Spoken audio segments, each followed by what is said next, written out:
Hello, lovely people, and welcome to what I wish I knew and all of my friends knew as new grad nurses. This is going to be a panel discussion, which I'm very grateful for because my brain isn't quite working here yet. I have been on steroids for like systemic poison ivy for, I feel like forever, and it's making my brain's like zapping out. So I have friends here today. They're going to help me, but we are going to be discussing some of your concerns that you've brought up about being new grad nurses, entering a field when nursing is, shall we say, a burning dumpster fire of poo, and kind of how we're going to cope with that, right? Because if you go on social media, there's lots of feelings, right? And I feel bad for people who are graduating right now because this is what they're walking into.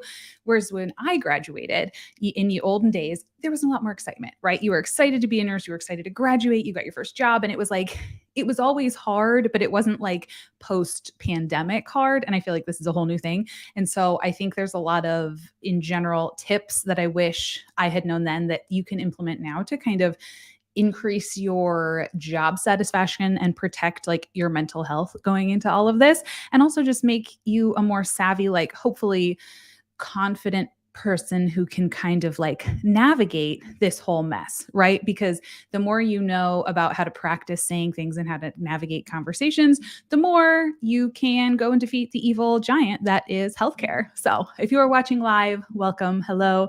Hello, Sophia. We have June Same, Nurse Corky. Hello, hello. Lauren Kelly, DM Catchers.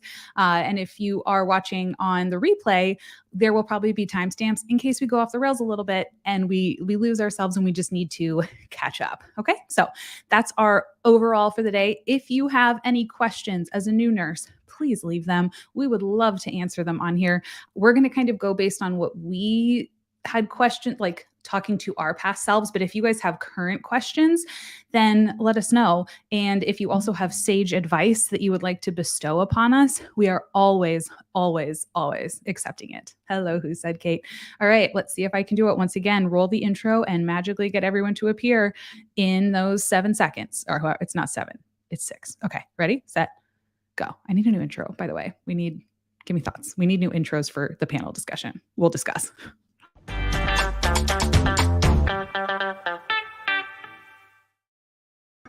Massive success. Yes. All right, everyone. Thank you again so much for being here. I told them before, I was like, my brain doesn't really work. So I'm glad you're here. Welcome to your YouTube channel. Enjoy. And that's what we're rolling with today. So does everyone want to introduce themselves in like a quick one-liner and then we will dive in? Sure, I'll go first. Dan will start with, okay, perfect. Like, I guess I realized I should have probably initiated that. Here's Adrian. Why don't you go first?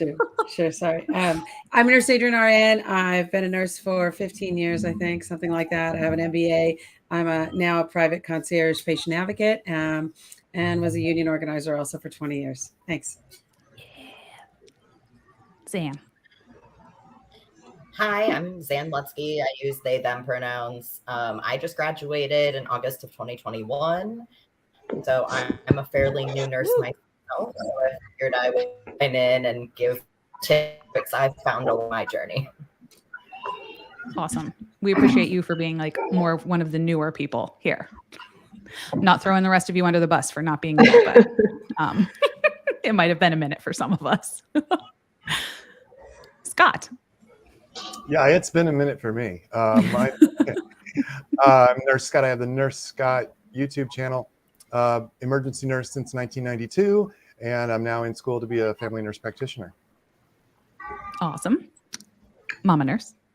Hi guys, I'm Mama Nurse, also known as Vanessa. I'm a trauma surgical ICU nurse, and I've been a nurse for 8 years now. Perfect. And Melody, hello. Hi, I'm Melody Nolan. I have a master's in counseling, but was never able to practice due to medical disability. So I am here to help represent the patient's point of view. And also, just so you know, my passion is mental health related music therapy.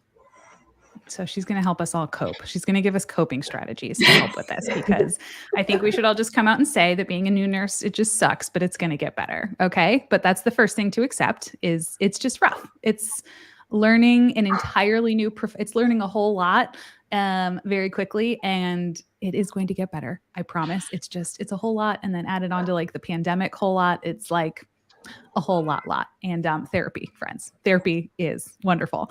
And all of these wonderful people here, I'm going to leave all of their social media things down below so you can go and watch all the rest of their content that they have and they put out in the world for us.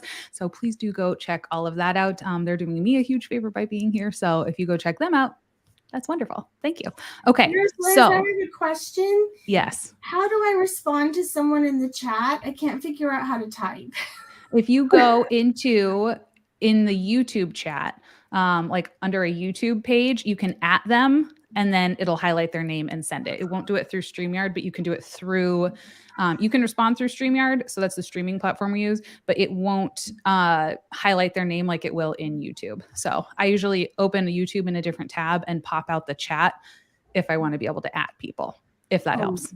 Okay, thanks. If I don't respond to anyone, just don't take it personally. Thank you very much for acknowledging me. Yes. And I will respond to comments in the replay. That's the best way for me to do it. She's very good at that, like a million times better than me. And hello, Josh. Welcome. So let's go over first. We're gonna, like I said, like take questions and just don't mind my brain when I just like stare off into somewhere and then I'm like, what? Things are not clicking up there. But biggest things that I think I knew as a new grad was I walked out and I felt like, first of all, that I was the only one who didn't have any idea what I was doing. And so I think knowing that every single other person probably feels that exact same way was a little bit comforting, right? You are not alone in this. You are doing the hard things, but every other person feels that. And they're probably just maybe doing a better job, like acting like they know better and taking like cute bathroom selfies, being like, second day of work. And they look all cute. They've cried in that bathroom, friends. They have also cried right before that. That's probably why they're in the bathroom. So do not be fooled by the social media, whatever facade, which would be probably my second biggest tip would be you might need to get off of social media. Social media did not even really exist when I was in the way that it does now when I was a new grad nurse. And I can't really imagine being surrounded by it all day at work. I mean, if you're following nursing people, like especially, I can't imagine going to work and having that be consuming my life in that way, getting off and going on social media. And especially with like how negative the headspace is kind of right now. Like for me at this point, I've been doing this for like 12 years. It's funny. You know what I mean? Like it's a coping outlet, but when you're first in it, your coping outlet needs to be like puppies and other things. Like even now, I don't follow a lot of nursing accounts because it's like stressful. And so I watch gardeners and like deer. So go and find in your social media, it's okay to mute people. It's okay to be like, hey, we're just going to like not for this exact moment. And we're going to calm down and chill and just mute people. It's okay. If it is not serving you and making you feel better, don't watch it. Because then you start the rat race of, oh my gosh, I'm not doing as well as like so-and-so. And they're like doing so much better than me. And this is so like stressful. No. Third, do not pick up overtime. Okay, friend? Like the money will never be worth it. You need to take those days off and like cherish them and use it. Because remember that nursing is your new job. It's not your new life. Okay. When you describe yourself, your adjectives should first be, hi, I'm Liz. I enjoy X, Y, and Z, or I am a like writer or whatever you are. And then for my job, I'm a nurse. Like nursing is your job. It's not your life. And if you ever notice yourself not like getting if you want to get all wrapped up in it, you do you. But I think I have found, having been someone that like wrapped up my identity in it, much more healthy to kind of like let that go and be like, I am this person and this is the job that gives me the money to let me do X, Y, and Z. And that was much, much better. And so maintaining that by not picking up overtime so you still have time to like go and hang out with people, especially if you're on night shift, because your days off are a lot less, right, than you actually think, because you're flipping probably, or you're just, night shift is just a hot mess. So just don't say yes to the overtime. It's going to be fine. You don't need the money, and know that it will get better, but it's just going to be a hot mess for a minute because you're learning like so much. And I think those are my big primary ones. And then we'll just build on them as we go. And hello, Gio. We have a new member. Hello. Would you like to introduce yourself real quick? And then we're going to move on to sage wisdom. Oh, you might be muted. Hey guys, my name is Gio. I'm an ICU nurse. Well, I recently actually just quit. Just to focus on NP school. So Perfect. And that's good. Setting boundaries. Yeah. We're going to talk about that today at some point. Setting boundaries and learning you are not going to single-handedly save the sinking ship that is healthcare. And so you need to set your boundaries and be like, hey, if I need to quit for a little while, if I need to just like, you're not picking up the overtime shifts, even when they start guilting you by saying all your friends are going to be totally screwed without you. That's not your problem. Okay. That is not, Zan, I see your face. Yeah. It's not your problem. So that's my initial thoughts. Does anyone else want to give initial thoughts? And then we do have questions coming in, which is perfect. And then we can look at those. This is basically just a big pep talk. I think, one thing that came to my mind, and I had a completely huge advantage going into nursing. So my story's not typical, but I think the one thing that's so important is to know yourself, know what your triggers are, know how you could take care of yourself, and be practicing that self-care through nursing school. And again, like you're saying, Liz, don't take on that identity as a nurse, and don't be what my colleagues used to say, don't be a sip to management. Mhm. And, because they will try and grab those, management will, do a little divide and conquer. And we'll probably touch on that. But, know who you are, know your boundaries, and be willing to exercise self-care. Number one. It's not selfish to practice self-care. I need you to repeat that 12 million times. Okay. 12 million times. Because you're going to join this unit and they're going to be like, welcome to our family. And you're going to be like, no, my family lives in my house. They don't live here. I'm very glad that they're not here and they're not sick. You are my coworkers, not my family. Stop. Excellent. One of the first things I thought of is to really not get bogged down in what you don't know and what's frustrating and what's wrong. But also, like, it's a great job. You get to work with people, and people are interesting. And a lot of times they're thankful for the help that you give them. And so even when you're frustrated with some of the minutia, step back and keep it in perspective, and enjoy that you're learning something. You're interacting with, maybe coworkers or physicians or other professionals that are stimulating and teaching you stuff, or you're teaching them stuff. Mm-hmm. Maybe you've got a background other than nursing before you came to nursing. And because it is a good job. It's frustrating and there are problems, but so many of us here obviously have decided that it's a good way to make a life and a good way to make a living. Mm-hmm. And paying attention to what you do know, I think, is super helpful. And we don't tend to do that. I had to end up starting to do that as a nurse practitioner. At the end of my days, was writing down things that I like, just a bullet point list of like one thing that I wanted to learn from the day. Because that's all you can really learn in a day, right? Is just pick one thing and be like, hey, I want to go figure out better, like how to change a pick dressing, and like, do I put the little stickery thing on, or when do I not put it on, or what do I do? Like that one little thing. And at the end of your shift, you can write down that one thing that you need to learn. Just pick one and then write down all the other things that you kind of can remember that you did well, right? And that list is just going to keep getting bigger. And if you compare it like month by month, all of a sudden you're walking into a shift and like you are only panicking 3 times instead of 350 times. You know what I mean? Because all that little stuff where you're like, I don't even know where the Diet Coke is. And then you need Miralax, and like, do we even have straws? And like all of it. And then it just goes down to like, oh, like, here's my big question, like, of how do I pages, it goes down so much, and you won't even realize it because you only focus on the bad stuff, right? You only focus on, oh, I messed this up. So-and-so yelled at me in morning report, and like, that was really mean. But you did like 400 things on autopilot that you don't even give yourself credit for. So just write a little list and keep all the notes. Anyone that ever says anything nice about you, write it down and keep it in a little folder, okay, in your cubby. Any notes that patients say, anything, and on your bad days when you're like, all I do is bad things, go read them. That will be helpful. I think my biggest advice, I agreed with a lot of what you said, Nurse Liz and Nurse Scott. I think I would say it's okay not to know what specialty you're going into, even if you don't want to go into a specialty, if you want to do home care or whatever the case may be, your path is yours. So just figure it out, shop around, and pick what works for you. Yes, it's okay to change your mind. It is okay. I think all of us has probably changed our minds a bajillion times. So many times. Very much okay. And they kind of make you feel like it's not okay, or, oh my gosh, you can't really quit your job already. And how dare you not know? And like, what do you mean you're not going to be here forever? Like, you're not going to lose your skills. also. I could go on an 8 million year long tangent about not losing your skills. It's so easy to learn skills. Okay.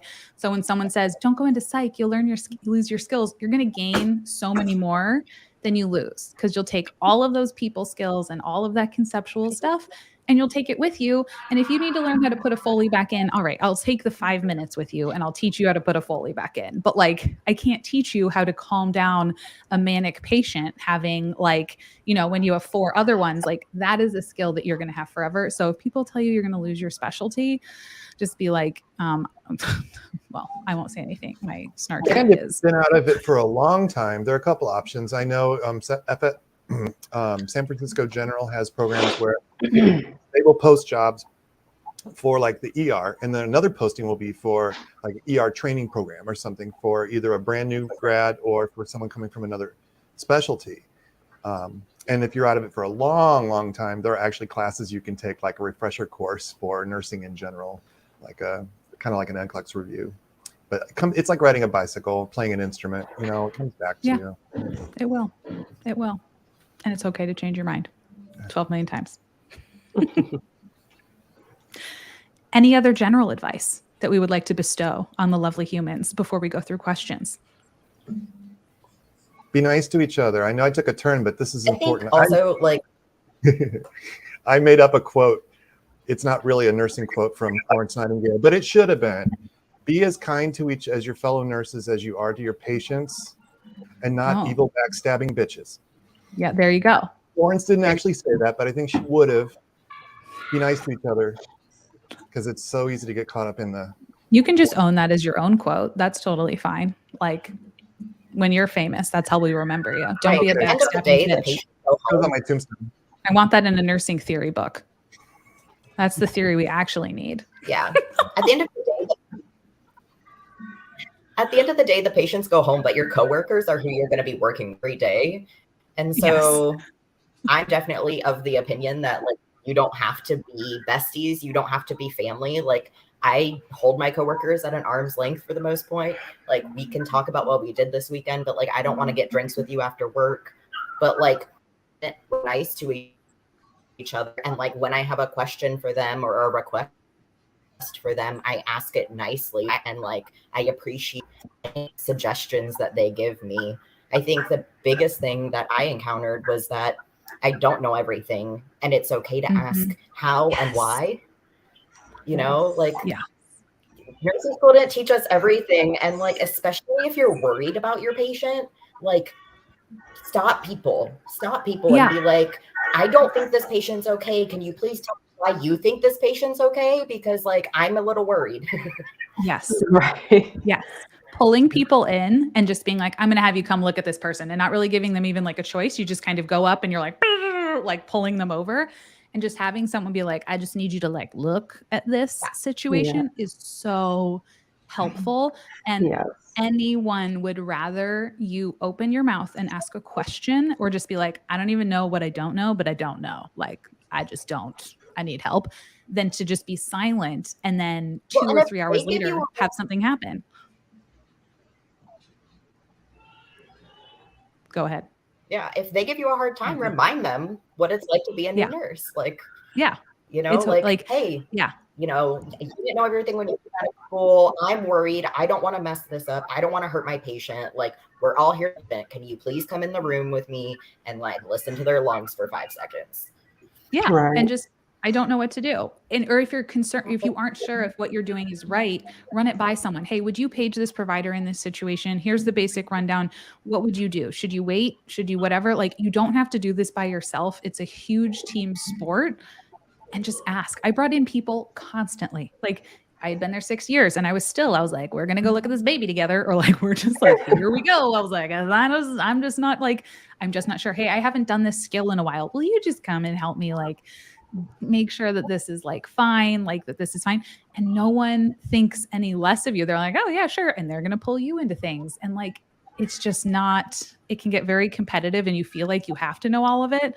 But I always felt way more comfortable around the people who were like, yep, like, let's just ask. Yeah, I always tell people like, hey, I need a fresh pair of eyes in here. Do you mind coming for a second? And people are always willing to come in. So yeah. so much easier. Even with So time much management easier. things, I've called people. I'm like, as a new nurse, I remember going, I kind of lost my place. I've got two new Yeah. patients and a cardiac patient over here, and I just discharged 3 and help. I have a brain fart, and they're like, okay, calm down, take a deep breath. What do you have to do? Do you have orders on this patient yet? What do you need to do first, second, and third? Okay, you ready? All right, go. And they can just help you kind of reset, because sometimes you do just lose your place. Yeah. And Melody, I had a question that I think you could probably answer well, is like, because I see this question a lot and I know I had it when I was new. When you don't know what to do, what is the best way that you like as a patient to hear someone say that? So I think there's a lot of different ways, but I'm curious to hear, like, from your point of view, like, I'm pretty sure you probably wouldn't want someone to just guess, because there's always that, where like, fake it till you make it, which I don't love that. But like, yeah, I'm not a fake it till you make it fan, but what's your opinion on that? And like, what would you prefer to see in someone talk, like if they were your nurse and they were new and they weren't quite sure what to do? Okay, if you don't mind, there was a question that I wanted to answer, and I will tie this into that. Perfect. Is that okay? Yes. All right. Was So it? the question was from Gracie Lancelot. It says, thoughts on how to be more personable as a new grad. I feel so task-oriented. Did you find it by that? But I don't have time to really connect with my patients and get to know them as a person. So I'd like to answer that, and that will set a good foundation for answering your specific question. Is that okay? Oh, that's perfect. All right. Okay. So I wrote down a lot of notes, and now I can't read my writing. But some pretty standard things you probably already know, but sometimes the most obvious things get forgotten, or like to please not only call me by my name, but when you're talking to other nurses, if you need to say bed 13, that's fine, but please also say, Melody in bed 13. That's a really okay, good point. Just to keep it human. Tell me who you are. I'm nurse so-and-so, and this also works for students as well, whether you're a new grad or a student. I deal with a lot of students in the infusion center that give me my infusions. And just be like, hey, I just graduated from such and such. Feel free to ask me any questions. And if I don't know the answer, I will consult with the attending nurse. So just feel free to ask if you have questions or concerns. Let me know if you're taking a break and who I should be asking for if you are. Let me know when you're leaving for the day and whether or not you're going to be back, because I may want to be like, hey, it was really nice meeting you. I'll be discharged before you come back again. I tend to be very friendly particularly with students and new people, and I try to help. And I realize we're not all that way, but give us that opportunity to be supportive of you too. Don't just assume that we're going to be terrified, because if you own up to the fact that you're new and that you will definitely ask help if you need it, or if I request it, that just is a lot to allay the fears.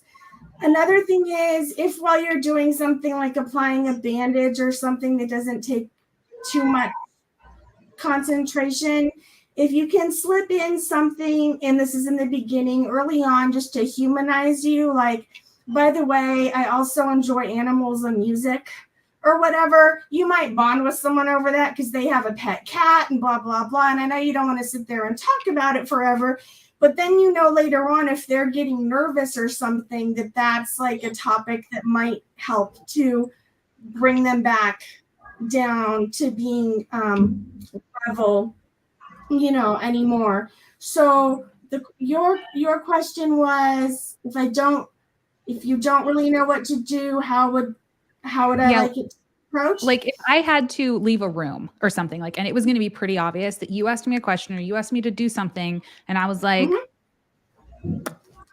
nothing, crickets. I have no clue. I don't even know the word. Like, and I'm going to have to go and ask help. How would I do that in a way that didn't make me seem like I'm going to feel incompetent anyways in the beginning when you're new? When I feel like the more you work, the more you're totally fine. Be like, I have no idea. I'm going to go find out. But like when you're new, that's really, really hard. So what would be a way from a patient's perspective where you wouldn't be like, wow, you're incompetent. Be like, wow, you're making sure I'm safe. Right. So I think particularly if you do upon your initial meeting what I suggested, which is just to assure the client that they can ask anything. And if you don't know the answer, you will ask, you will get assistance. And or that if they feel uncomfortable themselves and have questions, that they will seek assistance, that builds a bridge for that moment to occur. And then when that moment occurs, you just have to say, okay, as previously discussed, I am new and I want to make sure that this is done properly. So, so please give me a few minutes and I'm going to go and consult with or bring in so-and-so. I love that. So just being honest. Is that helpful at all? Yeah. No, that's super helpful because I think a lot of times as a new grad, we don't feel like we can admit that at all. At least I didn't. I was like, this person, if I don't show complete confidence and like I'm running the ship fine, then they're going to think I'm incompetent. And then I found the longer I worked, the more I realized people just want to feel safe. And me being like, I'm not sure I'm going to go out, find out like someone who does, I felt more comfortable, but I wanted to hear it from you and have you explain it because I think they might trust you more as someone who's not. Yes, there's no shame in that, and me just knowing that you're learning and that you realize up front that you may not know everything, and so therefore, Melody, in your best interest, I will consult either upon your request or if I have any questions or doubts whatsoever. But I loved that, and I loved your idea of just small talk. Yeah. And all of that. I know there's not much time for it, but while you're taking a blood pressure or something, it's Don't talk while you're taking a blood pressure. She doesn't, we can't speak while we're taking blood pressures, but after. Right that's after. Right. It can impact this is why I'm not the only one on here. No, this is perfect. And I think that's another like side of it, right? Like, especially like getting to be a new nurse. My first few months nursing, I was so depressed. I really hated it because I love people. I have a background in social work, and like Melody, I don't know. I don't presume to know you have an extensive medical history, but I have an extensive medical history. I do. And so like I have a lot of experience being a patient, and I always want my patients to feel so comfortable, and I want to get to know them and love on them and like joke around with them or whatever they need. And like it was so hard because I was so in my head, like, okay, I have to do these 17 million things and I can't mess this up and blah, blah, blah, blah. And they're watching me and their family's watching me and my preceptor's watching me. And but like, if you can take a deep breath for half a second before you go into the room and like you said, introduce yourself, try to have those conversations, but also don't be afraid to tell your patients, hey, yes, I am new. I want to make sure I get everything right. For this chunk of time, I'm going to need us to not talk because I want to make sure I'm doing everything right. Exactly. But once I let you know, I would love to chat with you about whatever. And like, I had just moved up here for my job. And so I was like, oh, I just moved up to Baltimore. Like, what do you like to do around here? Where should I go eat? Like asking advice always makes me feel like more confident. And that's always a good thing. But just those little things, treating your patients like people, remembering they're people, not just going in and like putting pieces into the robot and then walking away because you figured out a new clue. Like that's not what we're doing. Right. Exactly. Yeah. I think that most patients, I mean, obviously when you're in attentive pain or whatever, your response may not be that kind. But even internally, just knowing what to expect is helpful, even if we're not showing that. So like you just suggested, saying, I need to focus so we can't talk for, while I'm doing this, or I need to go consult with so-and-so or whatever, that's helpful to know, instead of just like walking out of the room or not responding to me while I'm talking or whatever. I mean, everything I've said I've had the privilege of being on a couple of your panels now, Liz, and anyone who's listened to me knows that I'm just a big fan of honesty and communication, whether you're the patient or the nurse. Obviously, there are restrictions around that, but for the most part, when it comes to developing the relationship, honesty is the best policy because we pick up on energy. And, even if you don't say you're a little nervous, if you're nervous, I'm going to know as the patient, So it's okay to say, I'm a little nervous and this is why I have a backup plan. Yep. Yep. So, For sure. Yeah. Scott. I have thoughts. I made notes because I'm having I so many love it. thoughts. Oh my God. Might need to be a two-parter. Yeah, It looks like. yeah, Mama Nurse is with me on this. Bethany Chavez said something about it just seems like it's all paperwork and it's hard to, connect with patients. I've said this to new nurses for years. It's really easy to do this job in a mediocre way. It's really easy to go in, take off your orders, chart what you've done, and go home. You have to make an effort to make it, first of all it can be for the patient, but then also all it can be for you too, and get to know your patients. And I wrote down, make eye contact with your patients. Mhm. I wrote down, pretend you're a hairdresser. When you go into the hairdresser, it's like, so honey, what do you do for a living? Where do you live? Do you have family around here? And they just ask these general questions. You can use the same kind of tricks. And I'm not a big fan of going in and saying, hi, I'm Scott, I'm a new nurse, or I'm new at this, so be patient with me. It sounds almost apologetic. You earn the right to be where you are. You're not a seasoned nurse, but you've earned the right to have whatever's on your identity badge. You've earned those initials. You've earned the right to be there. Don't apologize. Soon enough, they're going to ask, if you are making that kind of conversation, they'll ask, so how long have you been a nurse? And it'll come up. And you can say 6 months. And they'll say, oh my goodness, well, what do you think? And you're like, it's harder than I thought, but I really like it. Or people are really supportive here, or whatever, or whatever you want to tell them. It'll come up. You don't have to start out with an apology. And you can go with Scott's answer, or you can say what I did and be like, oh, I don't work here. And then I would just move on. And if I may just clarify, I wasn't suggesting in any way apologizing for being new. I was just saying that if you're comfortable sharing it, that's not taboo. Yeah, exactly. And I think that's helpful. And some people will want to, and some people won't, Right. And the whole fake it till you make it, you should fake being confident a little bit, act confident, even if you're not feeling it. And one thing that'll help you feel it is to have these little phrases in your back pocket. Like you're afraid, like somebody's going to ask you something you don't know. What will I do? Your little back pocket phrase is, I'm not sure, but I will find out for you. That's a good question. Just like in a retail store, where is such and such? I don't know, but let me find out for you. And people respect that because you don't look stupid. You look helpful. Exactly. I love that. But then follow through. That's one of my biggest peeves as a patient is when I ask a question or people just like come in and start doing something and I'm like, hey, what's going on? Like, or, hey, like, do you know when I'm supposed to go for this test? And they're like, oh, I'll find out for you. And then I don't hear back from them. And it's been 3 hours since I've seen them. And I'm like, okay. And if it's going to be 3 hours, just be like, I've got a lot going on. Like this, I know this is important to you. I'm going to get to it. Like it might be a few hours before I have time to sit down and really dig into this. If it's not urgent.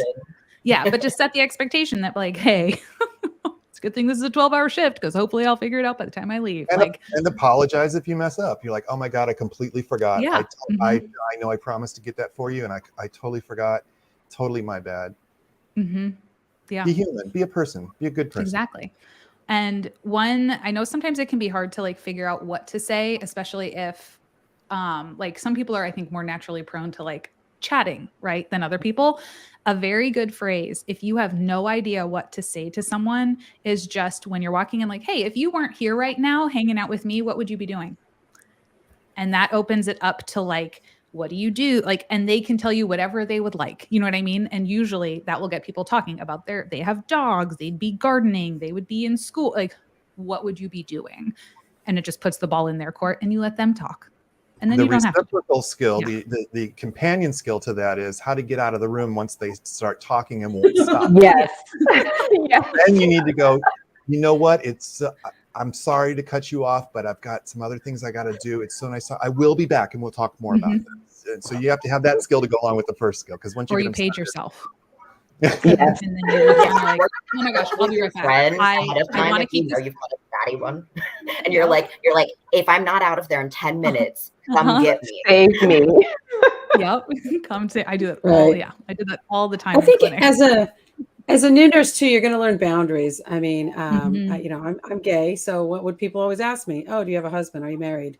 And then it would be like awkward. Like, what am I going to say? And so I had to Mhm. figure out what I was going to say, or, you're going to, and also just in the introduction of who I was, I would always let people know, I'm here to do my job for you and to be your patient advocate. And so let me know, if there's something else I can be doing to be your advocate. Often, we had patients, you're going to have to use translation services. You might have a lot of family members calling, depending on, the family dynamic, cultures, whatever. I mean, we had quite often, 5 to 10 people in the room with us. And, there was a lot of repeat stuff, and we're using translation services. Or you may get asked to have a different nurse that may be an awkward situation as well. And so it's important to have those professional boundaries. And there's a little bit of poker face that goes in on being a nurse as well, and dealing with patients, and being really firm also about things, and being very direct. And it's like, no, if you don't like it because I'm gay, that's too bad. If you don't like it because I'm Mhm. Mexican, we're not going to change your nurse. If you didn't want a black nurse, we're not playing that game. Right. And so solidarity, I want to stress this so much for new nurses, is to really be in solidarity with each other and with your profession, and maintain Mhm. professionality, but also be sensitive and always be learning about other cultures. I'm Mexican, for example, but I didn't grow up in that culture. So it was really a learning curve for me in the hospital I happened to work in, of just like, oh, wow, all this distraction of like all these people in the room, like, I mean, like where I could barely get through.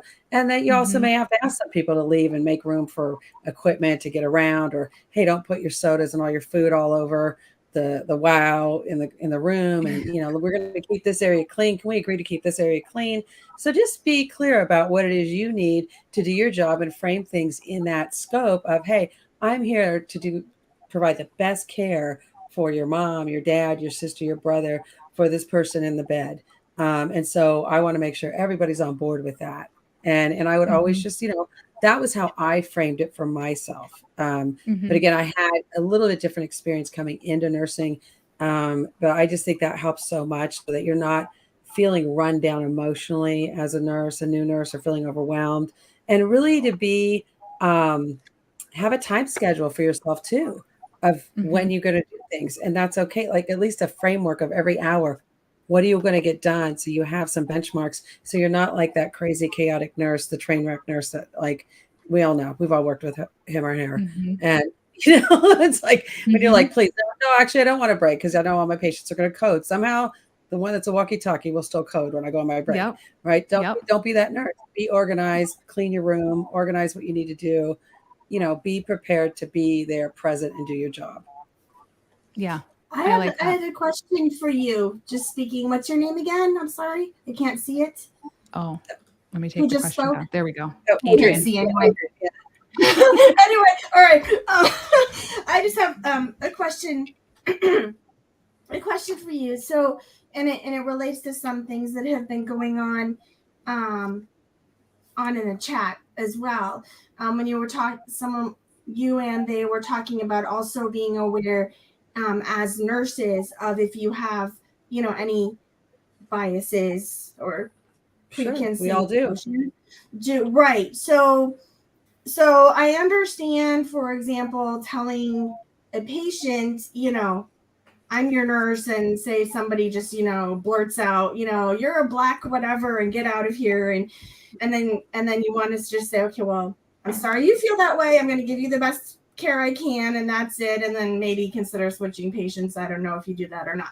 But what if you as a nurse know that you have a prejudice against, for example, transgender or Mhm. something like that, and so that, like, that's going to interfere with your ability to really be compassionate and present for everything. Do you have the option, without getting in trouble, of going to a charge nurse and saying, hey, I'm still trying to work through this issue for myself, but I don't think that I'm the best match for this client? Usually Well, not for that. I mean, I've seen some things where it's yeah. like if you are we had a lot of patients who really preferred like to not have male providers, like for cultural or religious reasons, and that we were much like that we did like, okay, like, yes, whenever possible we will try to have it be someone that you are comfortable with, because then they could undo like hair coverings, and it was just like a much more relaxed environment, which I get. But I don't know if we've ever really done it for other things. We Have were you really, guys? yeah, well, actually, yes. I was really lucky in the floor I worked on. We had 31 beds. So it was a large unit tele. So we had, 8, 10 nurses, 11 nurses on. We didn't have a large transgender population, but we did have some frequent flyer patients that and I just made it clear, like, hey, if this patient comes back, assign them to me. Because I Mhm. want to make sure they're going to get the best care, because I actually wasn't comfortable with the care the doctors were giving, Yeah. or psych patients. And then the other thing that would come up is, because I'm Mexican, I don't speak Spanish. I had a lot of patients actually get mad at me who spoke Spanish and didn't want me as a nurse. And so we would do it. It was kind of like a trading card thing, but it was cool on our Yeah. unit. And there was we also would have patients who had, were on parole or probation, and maybe, their crimes were triggering to some nurses. We were open, and as a team, we were willing to trade. And because I worked in a prison before, I always got those patients too. So if you had an ankle break, like I would get certain patients, and then it would be like, here, let me trade with you. There was, so there were some times, right? There was, and I'll be honest. So I'm going to be completely honest, right? I struggled with eating disorder patients. We had an eating disorder center near our hospital. Those patients were a struggle for many of us. And because we didn't have any kind of psych unit, we didn't really have psych training. And often I would just, like say, hey, I'll do this for you if you take this patient over here, because I'm not really the best for this patient. But again, I want to say it is our responsibility to step up, lean in, and make ourselves conscious, and make ourselves conscious of our speech, of our patient populations we're dealing with. You don't cut transgender patients off on all their meds. You don't cut psych patients off on all their meds when they come in, and you challenge the physicians.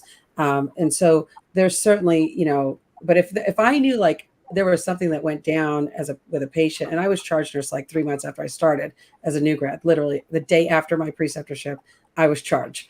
And so, you have to know your floor and your patient population, and make sure you have that right fit. That's part of making the patient assignment as a charge nurse, as a good charge nurse.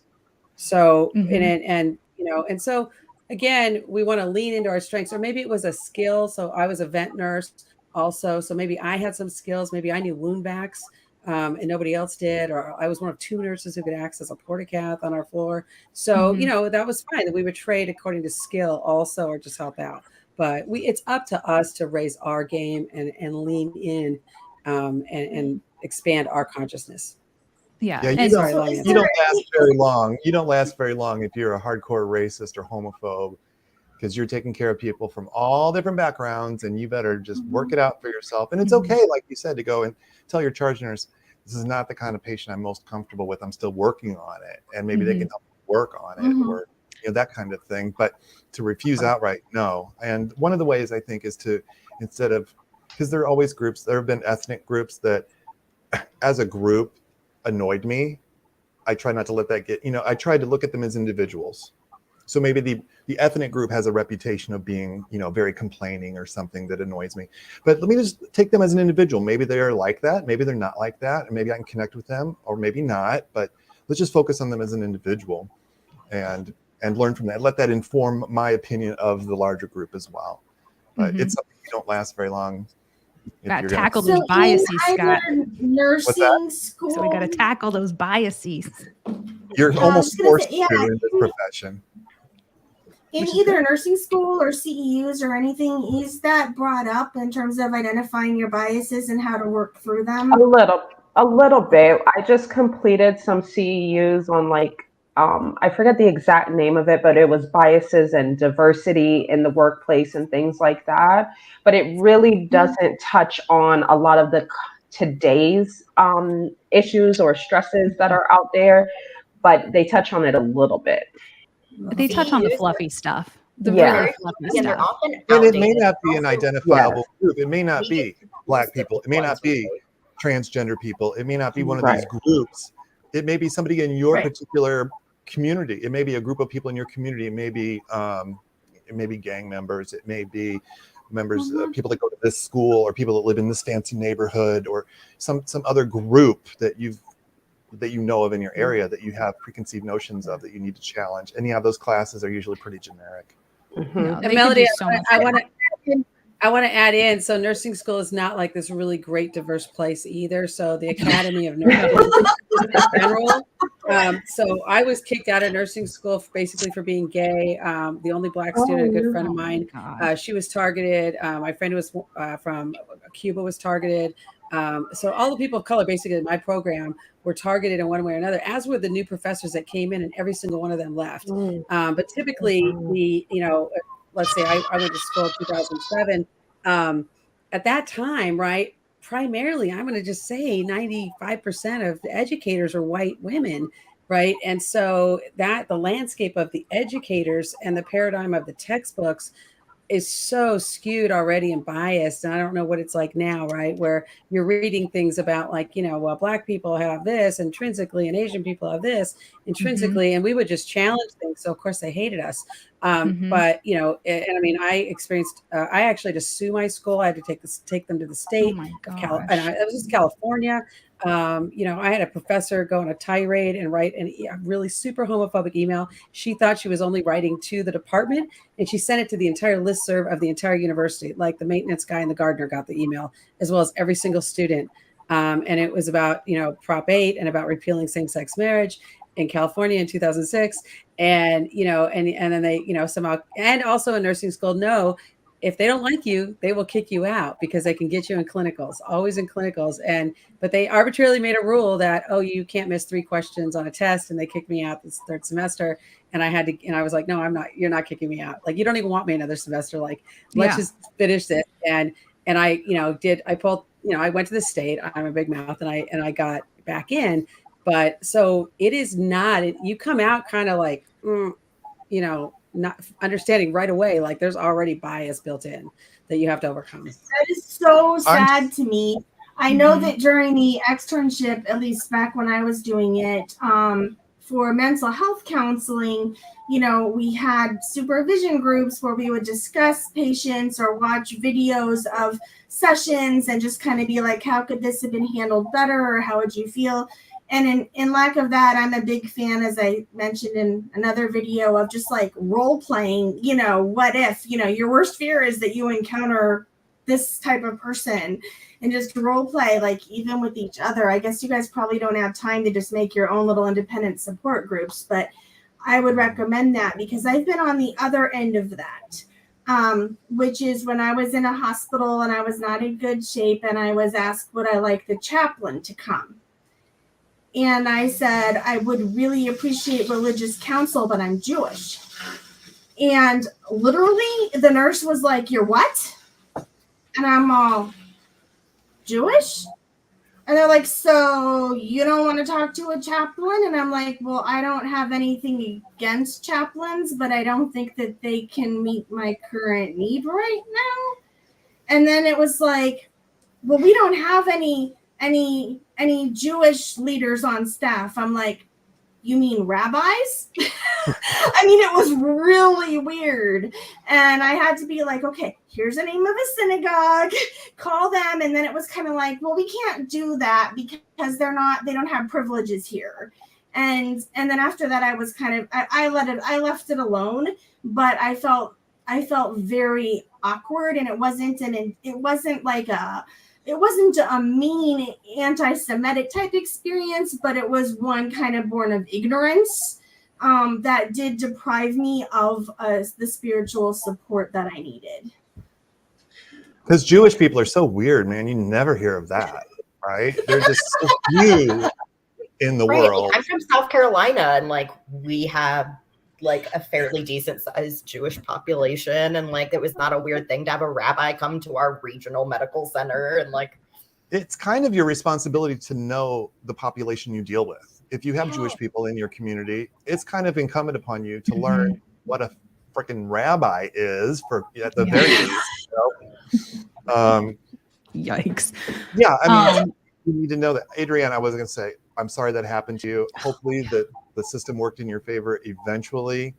When you talk about them trying to kick you out, sometimes it works it kind of works in your favor, the system, because I went through OB nursing, and ladies and gentlemen, her name was Jane Rose, and she, on her my instructor, and on my last interview, she goes, well, I don't have enough to flunk you, but I think you're going to have a That lot is of attitude. I think you're going to have your share of trouble. So we'll see what happens in med-surg 2 for you. But and I'm like, so the system kept her from just kicking me out because she wanted to. She had to, you know, she was like, I don't have enough on paper to kick you out. But for some reason, she thought I was a screw up, and it got me, of course, questioning my ability. And then Yeah. at med-surg 2, you know, Cheryl, my instructor, just, I could do no wrong. She's like, you're great. You're a real smart student, you know. So it's so arbitrary. Sometimes the system can help you, in my case, and sometimes you have to go higher up, like with Adrienne. And I hope, again, that worked out for you in the long run. Well, Yeah. you're I'm here. the wrong, I'm the So- wrong person to try and play that with. Yeah. Yeah. And I appreciate you for that. And Melody, I'm sorry that you had that experience. And I think we just have so much room for improvement, but I would love to maybe, Rachel, if you write down, we could have like a cultural discussion one time, because I would love, I think there's so much more room to discuss that type of stuff. And I want to get to all the questions we have on here. So like reroute us back that way. But I think there's so much we need to discuss. And so if anyone would like a conversation surrounding like cultural, like actual cultural things that are like helpful, like even traditions surrounding death, we do not learn those things. And I've had a lot of there's so many people deal with so many like deaths different like just things. I think it would be a really good conversation to have, and we could learn, what do you call your religious leader? Like, hey, like basic things like that, and then other things like that. So if you guys are down for that, let me know. This is one of the great things about one of the great things about the profession is you're always learning, and not just the latest drugs to come out or the newest protocol for sepsis or something. It's learning little things and from your patients about their culture, and that, you know, you really do have to be committed to a lifetime learning, because it's going to happen. Real. It's going to happen whether you allow it to or not, to be honest with you. You're going to learn. Exactly. I saw a question in there about boundaries and sharing personal medical information. Yes, very specifically relevant. It's Mel. From Mel. But I thought that one was really interesting because let's jump there. I have pretty strong opinions about that myself, but unless it's really, I mean, I would share with the patient, you know, if I was gay, but it's to me very obvious I'm gay. Or, you know, maybe if I was transgender and they were transgender, I might share that and that kind of experience. But in general, it's very important to understand that patients will may try to project onto you and you know, in somewhat inappropriate ways, and then boundaries, kind of everything gets collapsed very easily. So it's better to speak anecdotally, like, oh, I had a friend who had this, maybe, or, oh, I understand, I'm kind of aware of this issue. I'm just not super into sharing a lot personally. That's my opinion. What do you guys think? That's up to you. I mean, obviously, you know, you wouldn't want to encourage someone to share something they're not comfortable with. But I find the longer I'm alive, the more diseases that I've actually had, that my patients have. I'm like, oh, what? You've had a kidney stone? I've had that. You have appendicitis? I've had that. You have low back pain? I've had that. And I have had providers who have said, I'm a patient here too. I have chronic pain. And I'm like, oh, okay. And so you get it. You understand what I'm going through. And it can be a way to build rapport if you're comfortable with it, for sure. I think it really depends on your patient too. Like, are they the kind of person that's going to take that and be like, we're going to be besties now, and I'm going to ask you all these invasive questions about your whole life and like just go on a spiral with it? Or are you going to be able to like talk them out of that black hole of like depression that they're in because they're going through this thing, and you're like, hey, I feel you. Like, I mean, me personally, when I was 21, I was using a walker to get around because like I was having so many health problems. And so when my patients are having to go through PT and like build up that strength, I'm like, listen, like I did it and you can too. Like, listen, like I went from, you know, experiencing this and like, look at me now, I'm on the other side of things. And like, you can really use that to encourage your patients in the right moment if you're comfortable with it. And just don't fall into the trap of what worked for me will work for you. Right. What worked for me may not work for you, but I understand the experience. I can relate to the experience that you're having. Because the last thing you want is a patient saying, well, my nurse said that they had this treatment, doctor, and blah, blah, blah. And then you're just going to go down the black hole. You're going to go into a black spiral hole of death with all the providers, and they're going to really hate you. I would say that is my boundary, is not telling them specifically what helps me. Yeah. Because everyone is different. but I'll tell them that I have something and that I'm dealing with it. And I think that's just that they get to a point, but like, yeah. I'm not going to be like, I take 3 Advil in the morning and then I and like I feel like that's like verging on prescribing, and like that's not a Like I say, it worked for me. Ask your doctor about it. You know, your doctor may not have mentioned X number, you know, whatever it is, but it seems to be, it's working. I got some relief from it, and just ask your doctor about it, and you know. Yeah. And I think it's a boundary that you have to figure out for yourself too. Like I'm much more in Adrian's camp, where I will tell you if it's something that I have been through and it's a very, very easy black and white, like, oh, hey, I have also like with a J tube, like, you know, when it got clogged, like sometimes I would maybe like, you know, here's this like over the counter trick that like maybe you've never heard of. But like, other than that, I found that sometimes sharing made you much more open for manipulation, because there's going to be patients that as soon as you say like, I've done that too, they're going to come up alongside you and they're going to try to feed you all these things. So you know what I mean? You've been there, you get it. And they're going to, and that's hard to stop. So I found that I just didn't, but that's going to be something that play by ear. And then obviously, like I worked in primary care for a long time as a nurse practitioner. And then I knew my patients, you know, I knew the ones who I could be like, oh my gosh, like I feel you. I have been there. Like I have had that too. But I didn't, until I knew you, I wasn't going to just like saddle down and be like, hey, like, let me tell you all of this, because people will, especially when you're newer and you haven't picked up on it yet, they will try to manipulate you. Playing good nurse, bad nurse. All the other nurses I've had are horrible. You're the first one that's listened to me, and you're so much nicer than the last nurse that I had. That has nothing to do with medical information. Yeah. Shut that down. That is not the compliment that you think it is. Okay. It has nothing to do with you sharing your medical information. That has to do with their personality disorder. For sure. But I've seen those commingled frequently. And I was like, well, and then like if it does turn into that, right? Like how do you set that boundary of like, nope, let's turn this around. We're not going that way. Like I know Liz and we've talked, and it's like we're very of like the blunt, like no, I don't think so. And like there are definitely times where it needs to be more nuanced. But like I think finding what works for you and how you like handling things based on different situations is just a lot of trial and error, and a lot of asking people how they handle things, and like that next time and watching. And in that situation, I would handle that by being like, oh, sorry you had that experience, and then shutting it down, or even being like I'm not going to talk about the people I work with though, or just moving on to a different conversation, not acknowledging, not engaging, not being like, oh my God, Betsy, I do not like her either. Because even if you don't like her, you don't want Betsy walking by here and you talking about her with your patient, because like I said, patients go home, but coworkers stick around. Well, it also leads into like people asking for your, you know, can I have your phone number? Can we talk later? And, you know, kind of, I've had that happen. And it's just like, no, it's Facebook policy. Can't do it. Yeah. You know, and I changed my Facebook name. Y'all can look at my LinkedIn. That's all the information you get. I've never been stalked. I kind of wish I was, but I never was. It's like a rite of passage. I feel like you're missing out. What did I do wrong? My patients didn't like me enough to stalk me, but there's no preparing for every situation. My big thing is trying to give new nurses like phrases to put in their back pocket, and patients too, to like ask their doctors questions and stuff. But you just have to think on your feet, which is another skill you're going to learn, not in a book, and come up with new things to say.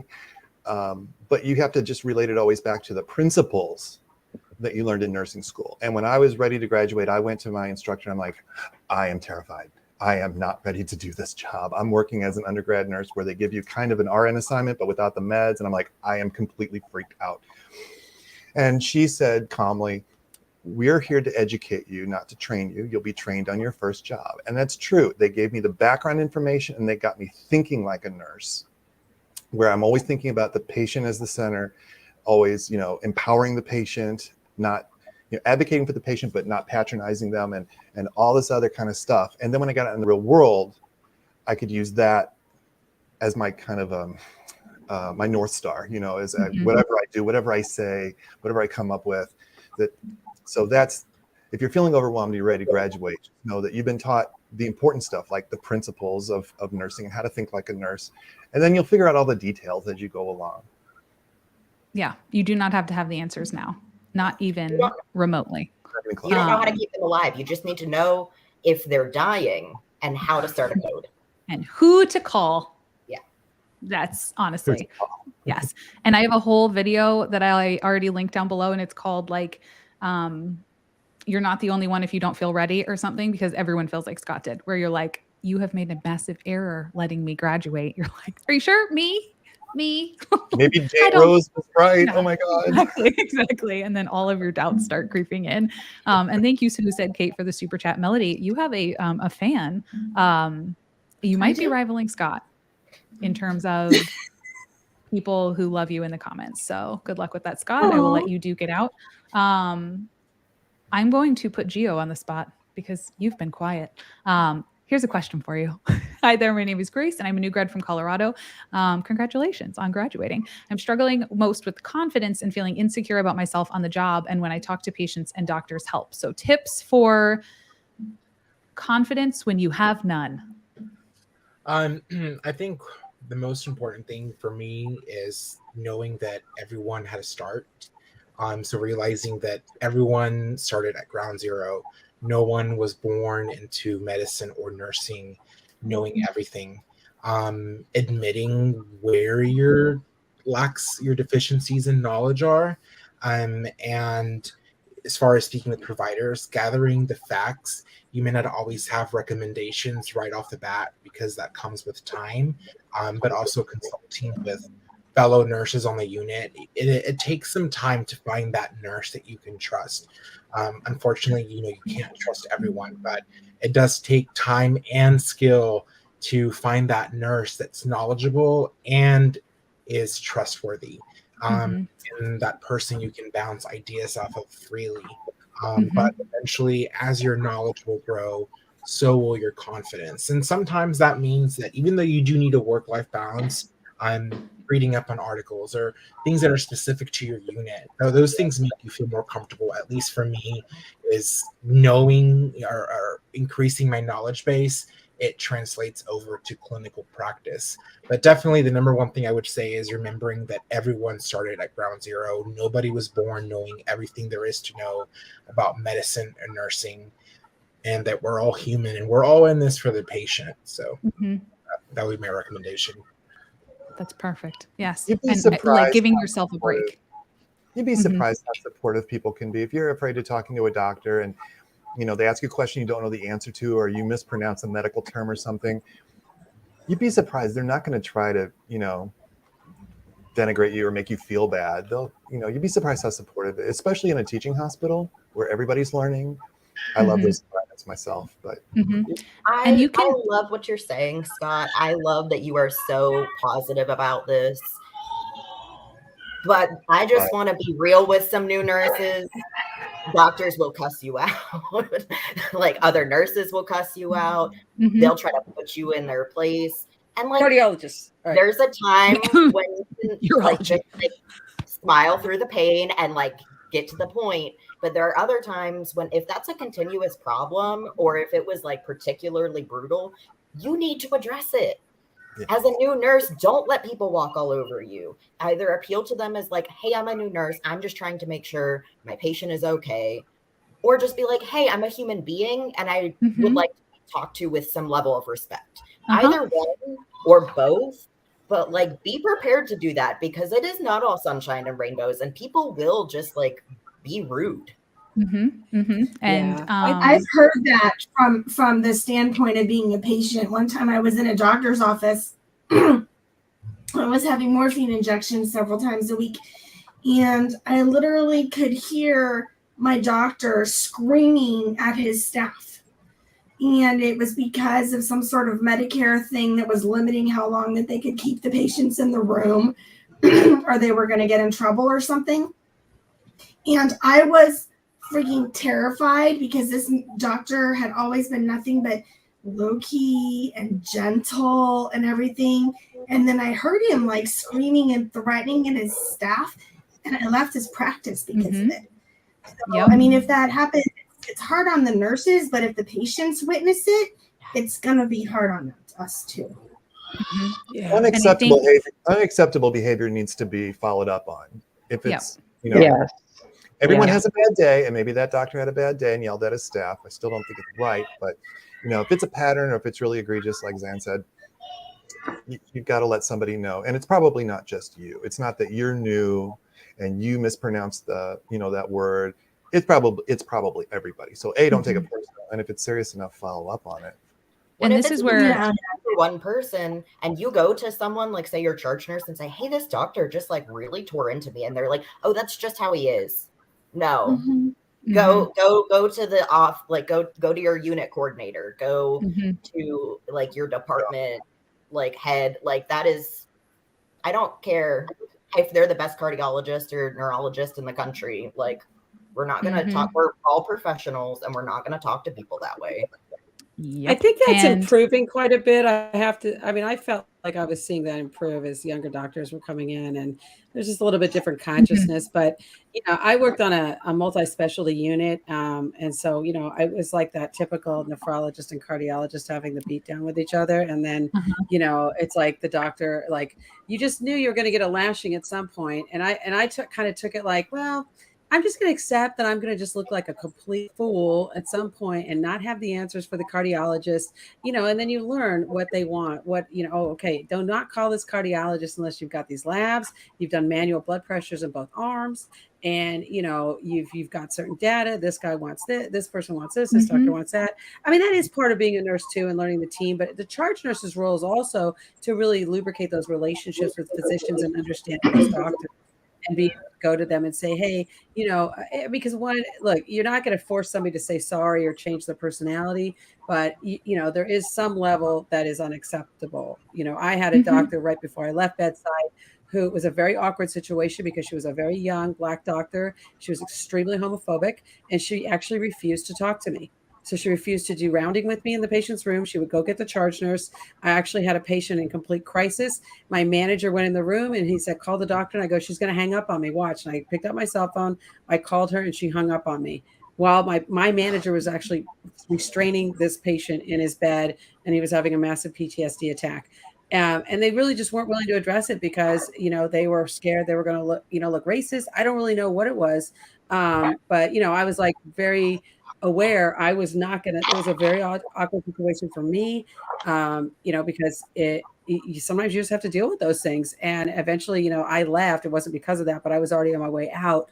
But I just knew like this was not ever going to change. And it was deterring. It was actually creating a problem for patients. Had I stayed, again, yes, you have to go up that chain of command. So know your chain of command, but also understand the politics of your hospital and know who your allies are. I think creating allies is really important. You know, buy your the other thing I wanted to really emphasize, buy your CNAs and secretaries lunch and food all the time, every day. Every day. So give them gift cards at holidays, all the time. Yeah. And and like you said, just know your people. Like, ask. Just like Gio was saying, like, when you are new, you need to learn who you can trust. Ask other people. Be like, hey, who is your go-to nurse? That if you needed to ask questions, who would you go to? And I always told my people to ask, here's who I probably wouldn't go to, you know, even though that's kind of like, I'd be like, hey, this is your person. Maybe just not this is your person. You know what I mean? You have to And then learn you how to can read the room. Exactly. And then go and ask those people before you make that phone call. I'm about to call this person because I'm worried about X, Y, and Z. What else are they going to ask me? So that you don't look like, so that you already know, you present all the information. Yes, I got the blood pressure on both arms. Yes, they're, you know, this is their blood sugar. This is their da, da, da, da, da, da, da. Like, this is what we have. So it's a complete package. And then at the same time, like Scott said, having the phrases that you use and you've practiced so they fall out of your mouth when you need to use them. Hey, I don't know how you let people talk to you, but that's not how I let people talk to me. I'm going to let you take a minute and I'm going to call you back in a few minutes when you're feeling a little bit more respectful. And you don't have to think about it because you say it that same way. You know, you practice it like as a charge nurse, on my trauma unit, I actually would go down. We had a specific doctor who would be livid with ABG results because nurses would say, oh, the results are good, or whatever the case was. And he wanted to make that decision on if they were good or bad. So I would actually run down how to go through the call with the nurse before they made the call to prevent being hung up on. So I love that. And that's a reasonable request, a doctor to say, I really want the actual numbers on the ABG. That's a reasonable request. So you give a reasonable response, which is, from now on, I'll tell my nurses on my unit to give you the actual numbers. But, you know, you're taking too long to tell me. And I want to address Kimberly Davis. She said, my professors said the providers will yell at you and hang up on you if you don't have the information they need. So yeah, you do have to be prepared. But my first response to that comment is, so? You know, I think that your little nurse heart isn't going to melt. I mean, you have to kind of create. You'll cry, but you'll get over it. Yeah. Scott's being harsh today. But you know, if they hang up on you, you need to call them back, obviously, or call whoever's next on the list or something like that. But if someone hangs up on you, you can't let that ruin your day, or you're going to have a very long career. So some of this you just need to let roll off your back. And kind of like to play devil's advocate, having been on the provider side, not that this is ever okay to be rude and hang up on people, but from their end, they have like 40 patients. They have no idea who bed 32 is. And like someone might be like, they're in the middle of someone actively dying and you're calling to be like, their heart rate dipped down to 58. And you're like, they're like, I just don't care. Like, you know what I mean? Like, so the stress that is on the whole healthcare system, this is why I hate that it's so like nurses versus doctors and providers, because we're all angry at the same stuff, but we're facing each other instead of like facing the evil system. You know what I mean? So like, also, you know, no one should ever scream at you. That never makes it ever okay. But also understanding when someone is pretty short with you, like it's not a you problem. They don't even know you. Like that is that they're having something crappy on their end. And yes, escalate it, bring it to their attention, like go up the chain and be like, you know, go to their chief or whatever, like however you're going to escalate it and be like, hey, maybe we'll work on talking with people a little bit better. But most of the time it's just that their day sucks. Like, and that's what we're looking at. Well, Can I ask a question of the panel? There is something to be said for the totem pole. You, as a new nurse, you're low on the totem pole. And there is this culture within healthcare of seniority. And so as a new nurse, you do have to kind of be, not put up with shit, but you have to stay humble and be learning and take feedback and not pretend like you know everything. Even if you do, you have to kind of, you know, keep it at bay for a little while. So I'm curious how everybody feels about that. And kind of, I hesitate to say knowing your place, but literally knowing your place in the hierarchy as a new nurse. And I think you kind of just have to build your rapport with everybody. You know, like each person is different. Some people are very welcoming of new nurses and want to teach them and help them. And you have others who are like, you're a new nurse, get out of here, you know? So I think, like Adrienne was saying earlier, read the room, you know, see who's your friend and who's not.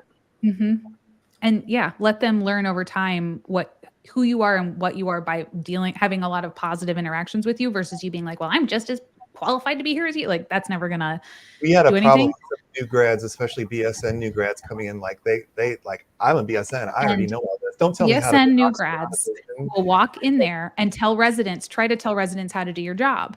And that's a whole vibe. And it's like, friend, like this is not, you don't, you know, because like the internet, social media is like, you're gonna go in there and run that unit, girl. You run that unit in your cute figs, like you do it. There's power. And that's and then they also come and like shit on those of us who are associate's degree nurses, and I'm like, we passed the same NCLEX. Like we're both starting out here on orientation, like, you know, maybe we both worked as a tech during nursing school. Maybe you've been a CNA for 20 years, in which case I would love your tips. But like, if we both have this much experience and we pass the same NCLEX, then like, let's work together on figuring out what we haven't learned yet. Or like, maybe you know something that I don't know and I know something that you don't know. But like, this like whole like competition and like I'm a BSN, so I'm a higher rank than an ADN, or I'm an MSN, so I'm a higher rank, and blah, blah, blah, blah. And it's like, roll your eyes and walk away.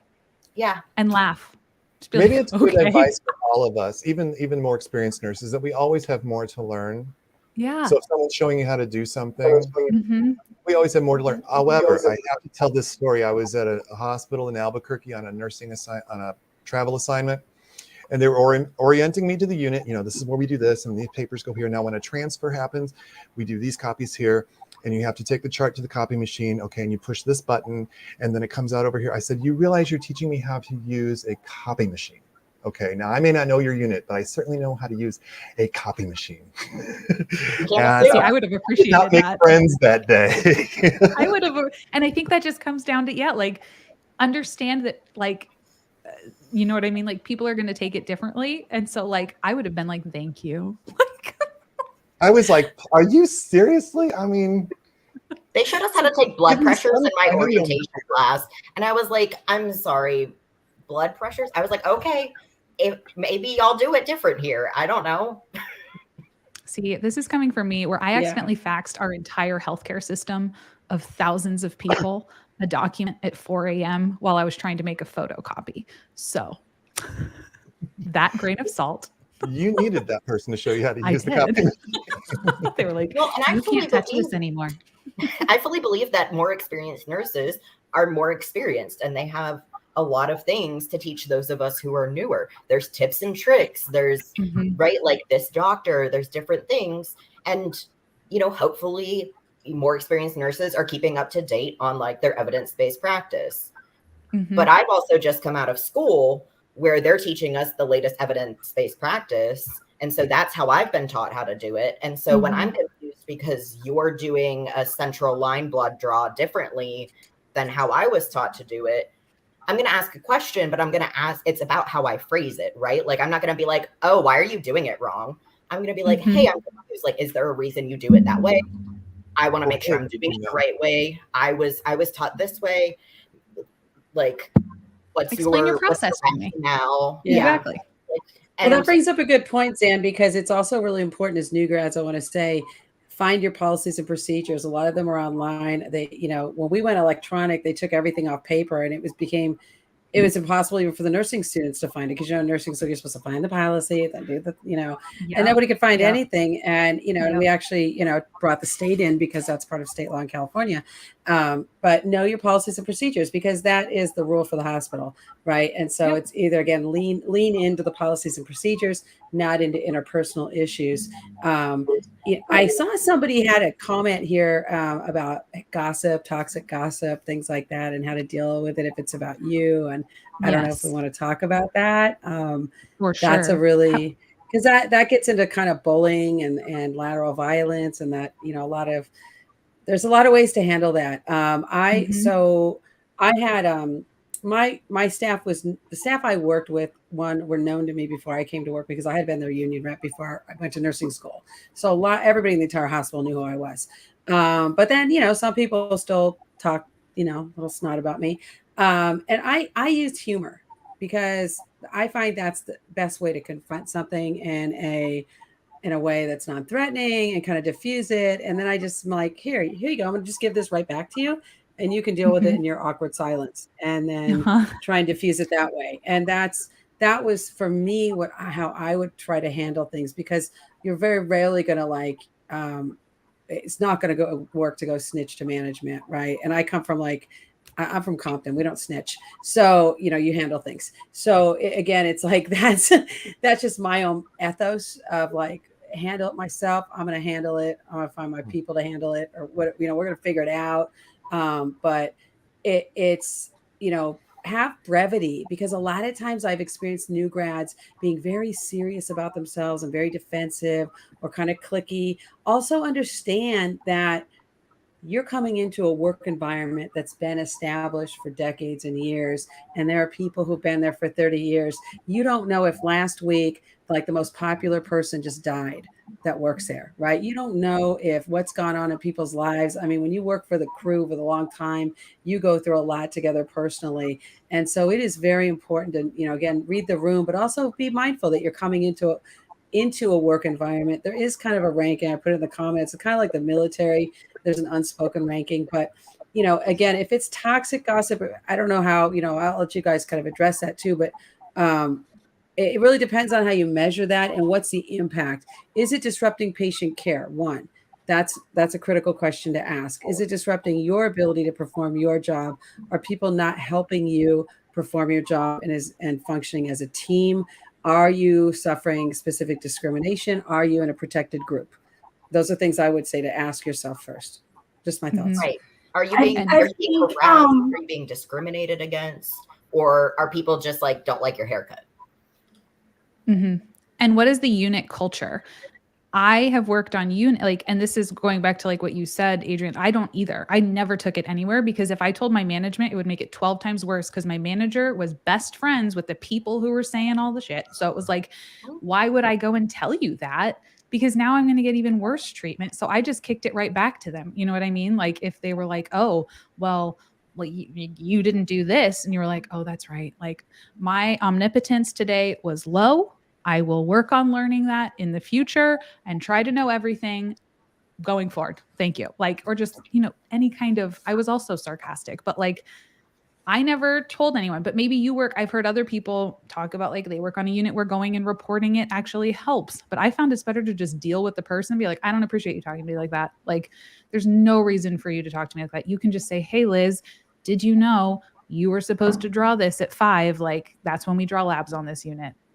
Did you do that? No. Like, okay, next time I will. Like, you could just say that. Yeah. If they're having an attitude, I'd appreciate it if you just like told me what I missed instead of like giving me a hard time about it. Like, we don't need to, like, we're all adults here. That's my favorite phrase. We're all adults here. And my favorite phrase was because I hate you. When they're like, why didn't you do this? I'd be like, because I hate you. But very flat face. And they're just like, wow, really? Well, kind of a warning. As damaging as that is, I think, is getting a reputation as the lazy one or the stupid one or the one who can't handle stress. And that's harder than just like one comment. It's kind of like, oh, I took this patient over from so-and-so, you know how that was. So of course I had plenty to do. They didn't finish what they were supposed to do. Those little snide comments get you a reputation within the department as one of those things. That can and be just really don't continue it. If someone says that to you, just be like, just don't respond. Like if you don't add, well, you don't hear it. That's what I'm gossip, saying. Yeah. I got one of those reputations in my department, and it's like you can't go to someone and say, "Hi, I know I have a reputation as the such and such. Just let you know I'm not." I mean, because it's well, you don't get to say whether or not you have that reputation. The reputation is decided by other people. That I don't have any answers to that. And we're going to have a whole discussion on this, I've decided, about bullying because it's such an issue. And I think we're going to have such different ways of dealing with it that we can. Sometimes it's an issue that management's not handling something, right? Exactly. So it could be something about competence that doesn't get handled. And so there are things, it's very important as a nurse and just professionally, this is just professional advice. Know what is something that is competency based, that is, within the organization, that's organizational. And is this something that could be addressed by management that they're avoiding because maybe they're friends with that person? They don't have the skill to even address it. They're scared, whatever it might be. Right. And so those can be difficult things if, there was one nurse who I just told everybody, I was like, look, do not give me this nurse to give report to. Do not give me her to get report from. It's not ever going to be good. And I don't, it's my peace of mind. And I'm just, I will do all these other things for you guys, but do not ever have her and I interact, just make it as little as possible. And I mean, that's the way it was. And management was like, okay, because they knew they weren't handling the situation and of her competence. And I was not going to be the one to deal with that. So, sometimes is having boundaries with your coworkers. Boundaries. Therapy. Use that nursing salary for good, friends. Therapy. What do you think, Mama Nurse? Gio's quiet. Mama Nurse, you're quiet. What's up? And I know Melody was trying to say something too. And then I kept cutting her off. Sorry, Melody. I agree. I've seen that as well, where you request not to shift or, give report to a certain nurse because of incompetence. And typically management does at least try to do that. I do recommend, though, as a previous charge nurse, to bring those concerns to your charge nurse or higher management. And then if they don't handle the situation, I say just leave that unit, because if it's not good for you mentally, you don't want to be there. I was going to say that too. I I like that hesitated advice. to say just leave, Mhm. but No, but sometimes really, that's yeah. your option. Yeah. Find greener pastures. Change your mind. I think one of the biggest issues that I have is when nurses will gossip, not so much about, not that I don't have an issue with it, but I've noticed a lot of the gossiping surrounds nurses' abilities or their competence. And my question is always, if they did something wrong, why is it so easy to gossip about it amongst everyone else except the person who did something wrong? Like, why can't you just in a friendly manner confront them and say, you didn't put a filter on this, or you didn't do that, or XYZ? Why do these nurses that do this, why do they go directly to gossiping about it with other nurses and not go into the source? Like, it's so hurtful, it's so demoralizing when they do that. And I don't know what the root of this issue is. There could be many roots, but it's really unfortunate. For sure. Well, I don't have the answer to your question, Joe, but it's hard to confront somebody. So I can understand why they would be hesitant. It's easier to talk to your friends about, oh my God, did you know what he did? It's difficult. And maybe they've never been trained how to do that. Or maybe that's another gap in the nursing education, is how to be professional and how to approach somebody and have difficult discussions. Mhm. Mhm. Conflict right. resolution. Conflict resolution. Yeah. And some people don't want to be accountable either. And, we all been in those situations of competency. It's a Scott fan right here. We have a Scott fan. Hi, Clayton. Melody, I have verbally bulldozed you like 12 times. Please go. Okay, well, some of this really refers back to earlier in the conversation, so I'll just kind of limit it. Warning to all of you. Patients like myself, when we're alert and bored, listen and hear everything. That's a very good So point. I realize that a lot of what we've been talking about with some of the bullying or whatever maybe goes on in private rooms. But I have heard doctors bullying nurses, nurses bullying nurses, and nurses making fun of patients out in the hallway. And all of that is extremely traumatic. This goes back to trauma-centered care. If you haven't watched Nurse Liz's broadcast on that, I encourage you to, because those kinds of things, hearing the doctor upset, hearing the nurse upset, hearing yourself talked about disrespectfully, hearing a nurse that's really taking care of you talked about disrespectfully, it can be very traumatic. And so on top of that, other situations that we didn't address last time in trauma-centered therapy can also have to do with like what you hear sounds coming from other rooms, from other patients. If they're screaming, I had this happen yesterday in infusion.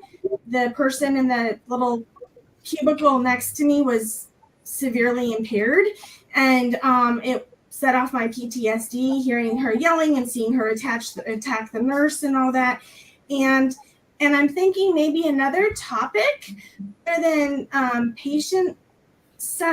trauma-centered patient care might be like trauma-centered nursing self-care, because you guys get bullied by each other and by patients, and you see patients going through all sorts of things, and they also might remind you of when your mother was in the hospital and not being taken care of, or whatever. And that trauma just really can affect everyone. But please be careful what you say, and if you hear other patients making sounds, close the door or assure other people this person is being taken care of, or whatever you can. I actually had a roommate at one time who was in 4-point restraints and being sectioned not often enough, screaming at the top of her lungs.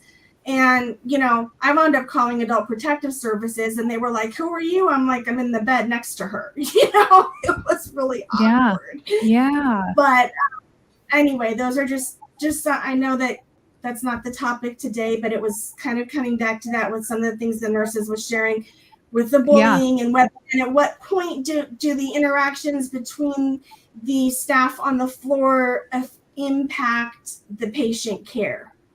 No, I think So- that's really helpful, especially when you're new, because you're so focused on yourself as a new nurse that you don't even take a step out and think like, I know I've gotten called out before when I was new, like we were joking and laughing in the hallway, and one of them, they came out and they talked to me, they said, it's fine to do this. It's fine to do this, but you need to go in the break room because it is not okay. Like if someone is in that room and they are not doing well, or they're having like one of the worst days of their life, it's really insensitive to hear you joking out here about like the funny thing that you're going to do this weekend or like this. So that, like, just being more aware of yourself, because a lot of times you're just, you're not, right? Like you're just thinking about like you Much and how less you a pain in the ass patient in room 23. exactly. And then you're like, well, what does she say Guess about what me? she just did or said. I mean, Yeah. Yep. Yeah. And it then can be scary if you hear a doctor reprimanding your nurse saying you're doing everything wrong and putting her at risk. Then what do you do? I mean, yeah. So for anyway, sure. patient's point of view. Yeah. And this Ahan Nuban made a really good point. Patients lose confidence in the care they receive, and if they report it to management, they might actually care. So this is a good, if you're a patient, a good thing for like Melody, and you like, if you see something like that, report it, because you have a lot more power because you're the paying customer versus us. Oh, I do. In that situation I described, I started timing how often the patient was being suctioned. And the nurse told me she was supposed to be suctioned every 15 minutes, but they were understaffed. And I just had all the facts. And I said, if you don't do this, I'm calling Adult Protective Services. I'm calling in a social worker. I'm calling in the charge nurse. I did all those things. Patient died. Oh my gosh. I'm so sorry you had to go through that, Melody. Like, I'm sorry that like how patient traumatic went is through that? it. It's traumatic that you had to go through it, and like it's really inexcusable. Like we shouldn't, like if we are rooming patients in together, even if we're not, like we have to make sure we're taking care of our patients, right? It's hard, we're understaffed, we're all stressed, but like if it's to a point where like another patient is like so concerned they feel like they need to call like APS, like that's really unacceptable. Yeah, I was having panic attacks and I hadn't thought about it a while until yesterday. And then that's when this other patient was acting out. And here was my patient-centered PTSD right here, just being in the clinic. I'm like, I can't be listening to this because it's bringing me back to when I'm like witnessing this woman die and trying to stop it, you know. I felt so bad for the nurses because they were like, we're understaffed. We think she belongs in ICU. The doctor won't change the order. And I was just like, so, I mean, I couldn't like blame them, but I also am like, I can't just sit here, and I'm dealing with my own issues, of course, as well, or I wouldn't be there. But I couldn't just sit there and watch this woman. I don't know why she was in 4-point restraints, but then on top of that being suctioned and couldn't speak and then drowned in her saliva. Yeah. That's horrifying. Yeah. Also, advocate for your patients, new nurses. If you see this happening, I was trying to, and everybody was like, all the response I kept getting was, well, are you a family member? I'm like, no, I'm her roommate. And they were like, well, what's her name? I'm like, I don't know, but she's in room such and such, bed such and such. Like, well, then we need to talk to her. Well, she can't speak because she's being suctioned. But can you hear this screaming in the background? And nobody wanted to listen to me because I didn't have any relationship to her. And this was a long time ago. Things are a little bit different now, but it can be hard. You know, they were just kind of like, you're there for your own reasons. You know, let the nurses take care of it. And what do you do? And if you are experienced as a patient myself, and especially when you're not able to, when no one will listen to you, like that's already one of the hardest thing as a patient, like with a chronic illness who's in the hospital all the time. You already feel like people don't listen to you. They think you're complaining all the time for no reason, that you're drug seeking, whatever. They make up their mind about you just from seeing like your medical history. And then like all of a sudden you're causing a stink and you're complaining because like about your roommate, and they're like, oh, they just aren't getting along, or oh, like you just don't want to have a roommate. And it's like, no, there's a serious problem. But it's so and then I'm having a panic attack and I'm a mental health patient. And, you know. And it can be really overwhelming, I think, especially when you're a new nurse. Like if you've been there a while, you know how to advocate for that and be like, hey, this isn't okay. Because what this comes down to is that nurse probably did not have the capacity to suction at someone every 15 minutes. That's ICU level care. Yeah. And that's where, if you are a new grad, look at your hospital's policy. Like Adrian was saying, because the policy is going to say, it should outline. And if it doesn't, bring that up to someone and say, what is our policy for suctioning? Like ours was, if you need to be suctioned every 15 minutes, that requires like an ICU level of care. This patient cannot be here. So like we need to transfer them out, and you have it on paper. So that's where those policies are very helpful. It will outline what kind of drips can you have on what floor? What are the frequency of vital signs? Yes, maybe you can do Q15 vitals, like vitals every 15 minutes for an hour or two while you're giving chemo. But this can't be Right. something that we're doing all night, like, or you need to move. So if you, as the provider, feel like that's needed, I'm just letting you know they can't stay here. So this is something you have And I to know make the a call nurses on. felt helpless because I heard two of them out in the hallway, because I was like, this woman is going to die, you know? And I heard two of them out in the hallway going, what if she's right? Maybe we should do something. And I was like, I've already called the director and the, you know, everybody I possibly can, but I really needed them to do it. But they were busy because they were understaffed, you know, and I felt very helpless, and I felt like there wasn't anyone I could count on, because everyone I was talking to kind of had a legitimate, I'm doing the best I can under the circumstances, and the circumstances suck, you know? So, you know. They do. They do. But at the end of the day, we should know right from wrong, and we should know if something is a safety issue for our patient. Yeah. And like safety issues get addressed first. We have to like chain of command, yes. But like safety issues get addressed first. I'm sorry if my patient's meds are due right now, but can they wait half an hour? Because right now this person isn't safe. And that's when it comes down to like really using those things that they teach you, airway, breathing, circulation, like all those things that they drill into you in nursing school, and like making sure you are prioritizing effectively, because like that is a situation that never should have happened. Yep. And Scott has a video on that that we can link down below about how to like raise concerns. And Mama Nurse I saw earlier. So Rachel, can you just link that one? And then Mama Nurse had a video on how to, what were we talking about? Make phone calls to providers, which is very, we don't learn that overly well. So I have to go here in just about 5 or 10 minutes, but I wanted to go down really quick. I think this one will probably be a part 2, because it seems like there's plenty to discuss around it. If you guys would like a part 2, let us know. If you have found this helpful, again, do compressions on the like button an odd number of times to raise its vital signs, and then follow all of these beautiful humans who can be found in the description. I was going to go through I saw really good tips that I have highlighted so far, and then we can do rapid fire questions. Does that sound good? Yeah. At some point, Liz, can I make a suggestion? Yes. I saw a comment by somebody, and it's reflective of a lot of these student nurses going, God, now everything I'm hearing, I'm wondering if I should just drop out of nursing school. There's a lot of people wondering if they should continue, and they hear all the bad stuff. I don't have the answer, but the first thing is think about why you wanted to do this in the first place. Second is, it is what you make it. If you want to make it a miserable career of butting heads with management and complaining about the system, then that's the career you're going to have. If you decide that you're going to work and do the best you can within the imperfect system that you're in, that's the career you're going to have. And to counter all the bad stuff we've been talking about this whole time, I think it'd be great at some point when we go around maybe saying goodbye, if we all say like the best thing about being a nurse, or why we've stayed in it, or one of the best experiences we've ever had that was really rewarding to count. Or maybe having that be alive, where we just go around and tell like pleasant, why are we still doing it, stories and like nice things that have happened because we're a nurse.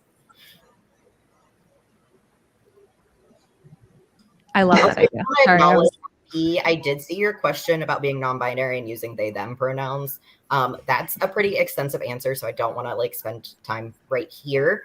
My LinkedIn is in the description. I'm not on the YouTube right now. We're on a separate platform going into YouTube, but you can reach out to me there and I will be glad to talk to you. And we also have a FP had said, can you please share your experience and any tips for me as a new nurse who is non-binary and uses, okay, yes, this comment. We also did a live that Zan was a part of, Scott was a part of. Adrian, I don't think we had wrangled you in yet. Had we yet? But we also had Nurse Cal on here, and we had a whole conversation about LGBTQIA+ in healthcare. And we did touch on that a bit. And kind of go over that. And I liked Adrian's answer too, of just knowing where your boundaries are, because if that's something you don't want to share, the answer can always you just don't have to share.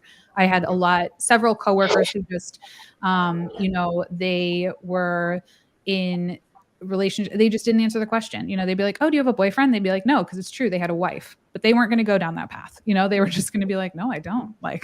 No one's the wiser. So just go watch that video and then reach out to them. Great video. We had a good time making that too. We learned a lot, laughed a lot. Mm-hmm, mm-hmm. Well, and when we got off that, Scott and I had an interesting conversation because we have different viewpoints on how to interact with the nursing assistants on the unit. So I'm hoping that can be part of our conversation for part 2 of this topic. Yes. That might be its own whole thing. Yeah, because we do disagree on here. We are not a monolith. Scott and I usually fight, and it's fun. I usually win, so it's great. It's true. Who said Kate was best advice is always take the opportunity to learn new procedures and tasks. And I would add from anyone. You can literally learn from anyone. Patients, they know themselves best. Transporters are going to know how to get places. Everyone is going to be able to teach you something. You are not better than anyone. And just ingrain that in your brain. No matter how intimidating, just jump in and the net will appear. Yes. You're going to be scared the first time you do it. And then you're going to know how to do it, which is awesome. So excellent. And if a doctor's in a room, especially if it's your patient's room and they're doing something, be like, hey, can I watch? It's the same thing with doing clinical, right? Why not keep doing that? Yeah. Or if you have to learn when it's not your patient. Exactly. Make it known to other people too. Oh, you're doing that procedure. I've never actually done that. Can I come in with you? You know what I mean? Can I come in? Yes. Make friends with pharmacists, respiratory, and radiology techs. Make friends with everyone. And just get rid of that idea of the hierarchy of no job is also, this will go into our CNA conversation. No job is too, Scott and I do. No job is a job that you are too good for. And we'll discuss that more next time. Spoilers. Josh, hi, Josh. My best piece of advice is to find a mentor on a unit who can provide guidance and teach you skills. Yes. And like I said, you can just ask who would be a good person for this? Because it's not most of us don't have mentors that just pop up and are allow me to share all of my wisdom with you. Okay. That's why we exist. Okay. We are your new mentors. Best of luck. You're welcome. Oh, our new, it's going to be a terrifying universe. I'm excited. And then we have a bunch of other, this is good. Allie Wills said, I started a Google Doc during my orientation, which spelled out everything I was responsible for. What documentation, changes in policy and procedure, note templates, everything. And I added tons of new info. And I love this. And I did this. I just did it on paper. I have a video about it's an alphabetized reference binder. Whatever way you want to do this, I cannot recommend this enough. To get a little notebook. I alphabetized mine so I could find the stuff easy. When I learned where are the ostomy bags, I'd write that down. What are things that are going to help me keep an ostomy bag on? I'd write that down. What does omeprazole do? I'd write that down. What's the key to the med room? Write that down. Everything that you have looked up, what's the policy on blood, vital signs, how frequently we can do those. Look it up in the procedure once. And then as long as it hasn't changed, and they'll update you when things change, they should send out an email, write it down in your little notebook that you keep with you. And then you can just open it and look, and it's going to take so much less time and lead you to feeling so much more confident. And you're not wasting that time looking it all up again.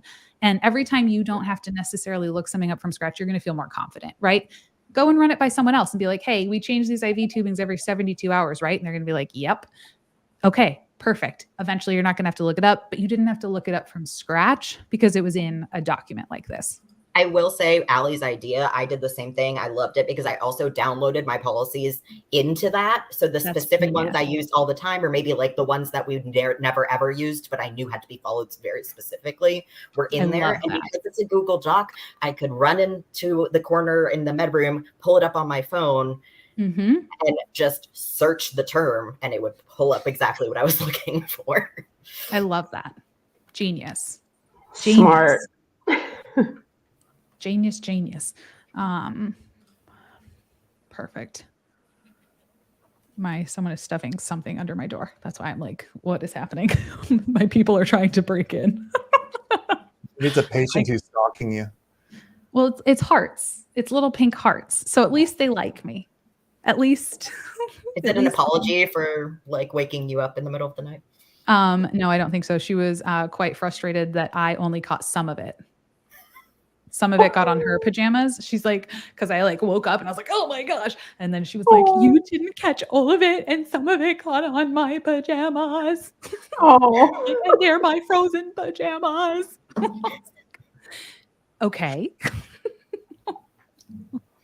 It's a thankless job. Nurse mom life. But they're cute. I know. I feel bad for her. I'm like way tougher. My husband's like, should we be doing more? I'm like, her fever's only 102. It's fine. She should be good. Let it work its job. That's what I said. I was like, let it burn it out. And he's like, oh my gosh, you are wicked. It's like going up. Yeah, exactly. You got to It's develop. her fever's like going up. I'm like, let it rise. Burn it all out. Well, and also I was a nursing assistant in a critical care unit during nursing school. And so I kind of learned got to learn like when things were like bad, and like maybe ask if you're not on like a critical care unit as a new nurse to go shadow on a critical care unit, like, and just see like what bad really looks like. Yeah. Because like we said, we don't need to call the doctor if their heart rate's like 58, probably. That's probably fine. But like, what is the things we actually really need to worry about? And like fine tuning that kind of gut and like background knowledge is helpful. Yeah. That comes with time. That's nursing judgment. That's not something they teach. It's just over time, you know what a sick patient looks like. And it's You very walk in the room creepy. and go, I'll be right back. I need a doctor. This patient is sick before you just across the room. And that's not something they teach. It just comes with time. And it's very creepy. It definitely comes with time. We had a nurse on my first unit who would very creepily, when she's handing you reports, she's like, okay, honey. And then this is happening. This is honey. She goes, and sweetheart, they're going to die tonight. So I just want you to prepare for that. All right, goodbye. I'll see you tomorrow. And then they would. And you were like, but they only have COPD, like, and they're eating right now. and then she just very calmly. But I can smell death on people. Exactly. And so I'm like, do you want to know or do you not want to know? Like, should I warn you? Like, if I go in and help you change your patient and I smell death on your patient, do you want me to be like, they're going to die in the next like 48 hours? So, you know. I smelt it yesterday. Oh my God. Yes. Oh. Yes. You people. Be a nurse. Learn how to smell death. That's an icon. That's a thumbnail for you. I smell death. And you can too. How to smell death. There you go, Zan. Your first YouTube video. Mama Nurse, I'm excited to see it on your channel soon. Oh gosh. Tips for smelling death. Make sure you explain how it's different than smelling C. diff or a UTI. Because Very those important. or melena. Those are Or very a GI bleed. yeah. Also, let's not forget, I want to add in the patients that, you know, as soon as you turn them, they are going to pass. There's that phenomenon. Yes. Right. More than, that we had. And on I've yet to have that empirically explained to me in like 15 years. I would love to see like a paper or research on that, but it's that phenomenon. You know. And you do know, which is creepy. Yeah. How do I convince the doctor that I know this is going to happen? This has been a great discussion. That may be something putting off student nurses in that too, because death is part of what we do in most of our practices. Not all, but even in OB, where you think it's all just happy little, babies. There's death in the world, and if you don't want to live a life, if you want to live a life and pretend death doesn't exist, then go be a teacher, go be a manager of a warehouse someplace, whatever. But if you're going to be a nurse, you are faced with the fact that death is part of life, and it's. I think it's also, though, very hard not a when bad people are thing. younger. It's not a I mean, bad I came thing. into nursing at 37. I think it's very hard if somebody's 22, 23, they're younger, they're under 30. I mean, I had plenty of friends who never had anybody in their family pass until they Right. were into their 40s. And so there is something there that we're missing, that we're not teaching and we're not being empathetic and compassionate about, but also, you know, really there needs to be some support around that for new nurses so that they really, because I'm like, God, I can't imagine having those conversations with family members at 22 if I had never experienced as much, if I had lived through AIDS, if I hadn't lost 200 friends, if I hadn't, you know, had family members die when I was so young. I mean, kind of luckily, everybody was 100 years old when I was a child. So I did have the benefit of experiencing a lot of death and brought that knowledge into my practice. But I really feel a lot of compassion, empathy for new nurses. So, you know, that's a whole other topic, and I don't really know what the solution is, but we really need to be empathetic and compassionate with nurses and new nurses and staff who are experiencing that and don't know what do I say? I'm 22 years old. How do I have this conversation? But And you not don't, necessarily experience it literally either. you don't Death have to be doesn't all have things to to be a all bad people. experience. You don't have to be all things to all people. As a 24-year-old new nurse, you don't have to be able to talk about death from experience. Very true. You don't have to be able to smell death. You don't. You just have to be the best nurse you can be at your age with your experience, and it will grow. And there'll be other nurses. And when you have your first death on the unit, then one of the older nurses should take you aside and say, "Honey, I know that's rough because I remember my first death." And you kind of question yourself, and it's kind of shocking. And we're all here, and we've all experienced it. And just cry if you want to, you know. And if if they they don't come like back at a that, weird shame on point. them, and hopefully you feel comfortable reaching out to one of us or someone that you know that is a nurse that you can ask your questions to and like have those emotions with. I think we touched on that the last time or a couple times ago where, you know, it's that turn and burn the mentality in the hospital where you don't even have time to digest. And that is a travesty. And I think that is also part of the burnout of nursing is, you know, just not having that emotional space to process, and especially for new nurses, because that is a big deal. You know, the passing of life, the bringing in of life and the passing of life is a sacred event. And, you know, but we are kind of just, it's like, you know, a drive-through is how you have to treat patients half the time in hospitals, unfortunately. So, you know, so it's just it's a, you know, that's a topic unto itself for sure. Definitely. All right. Well, on that, I was going to say at some point that nursing is life. It's just a reflection of real life. Death is a part of it. Frustration, learning, relationships, choices. It's all woven into that. You're going to get that in life anyway, in one form or another. It just takes a very unique kind of, it happens in a unique setting where you're doing a very unique kind of job. And if it were all that bad, what would we all be doing here? I mean, here are all these nurses, you know, still trying to convince you, it maybe is not, you shouldn't run, even though there are nurses that say, run. When you tell them you're a nursing major, run, honey, run. It just means they're not happy, and they're in a bad place. But, you know, in the end, it's, one way to look at it, not everybody gets to be in there while they're doing CPR or while they're doing any of these things. You have to earn your way in there, and you have to continue to earn your way in there by being professional and doing your job and knowing what you're doing. It's a privilege, and it's a privilege to watch someone die, and it's a privilege to be able to counsel the family afterwards. It's difficult, but it's a privilege, and you know, like Jimmy Dugan said in A League of Their Own, you know, it's hard. It's supposed to be hard. It's the hard that makes it great. If it weren't hard, everybody would do it. So if you don't want a hard job, then no, don't be a nurse. But if it's something like you think you're up for, then yeah, there's plenty of support. Yeah, there's plenty of problems too. It's cheesy, but it's a hard job, but it's a heart job. Like Yeah. you have to put your heart into it. You do. It's when you stop putting your heart into it that it gets too easy because you stop caring, and then you're burnt out, and that's the end of your career. But that's when you stop working or not. But like that's the end of when you're a nurse. Very or at least you need to take time out and come back. Yes. At the very Find least. something else. Yes. And I think like Melody had said with like how there's a lot of nurses aren't good at taking care of themselves and like our own trauma response. I think like we joked about, but like really therapy, I recommend for all new nurses, because you're going to see all those different pockets of life. You're going to be introduced to things that you've never had to like grapple with really before. And it's all going to hit you, and it's going to hit you at weird times. Like, it's not normal to go to work and see people die and then have other, like, it's just, none of it's very normal. So really, like, therapy is a good thing.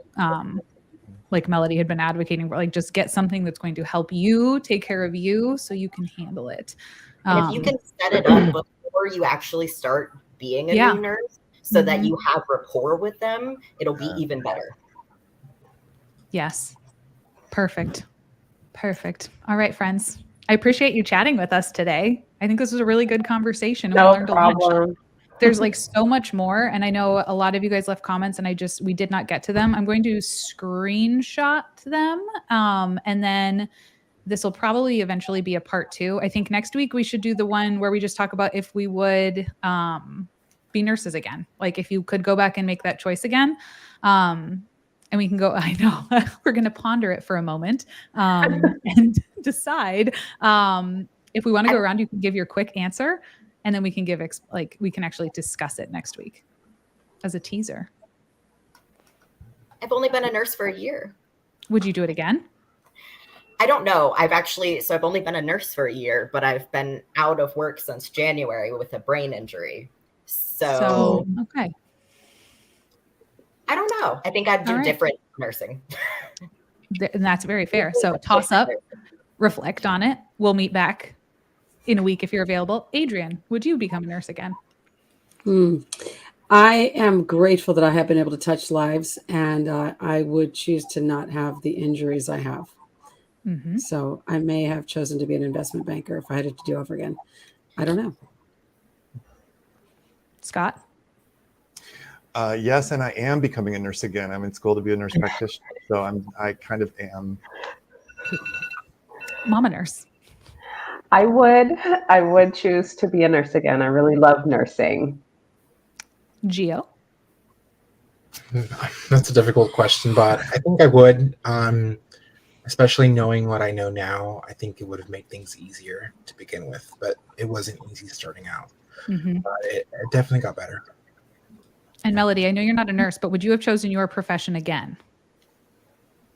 Because it's kind of still in like the helping people. Yes, definitely. And I think I would address like what Mel has been addressing in the chat, is helping to facilitate the conversations and the planning around death and dying. And also just for myself and for people for whom I may advocate is to have a greater openness and sensitivity to choosing quality of life over quantity of life. And there you go. We will expand more next time. If you would like to be here, please do go look at all of our wonderful panelists. I will leave all their videos that we talked about and incorporated and all their handles and stuff down below. We will meet in a week to discuss the more nuanced answers of would I do all of this again? Do like the video or comment or do whatever you would like with it. Any interaction pleases the YouTube gods. If you would like other ways to raise the vital signs of the video or my happiness, you can become a channel member. Those are always greatly appreciated. You get access to all sorts of rambles that are very off the deep end of my brain. And I hope you, dear people, always do remember that you are not alone. You are more than enough, and you can do hard things. Bye, friends. Bye. And Adrian, you can stay on in case you didn't know, because then we all powwow at the end. Don't log off, panelists. Yeah. You can stay, and then we powwow for a second. More. We'll go backstage. There's the end screen. I was like, where'd it go? Where'd we go? Thanks, everyone who watched. We appreciate you. And replay people, appreciate you too. Bye, friends.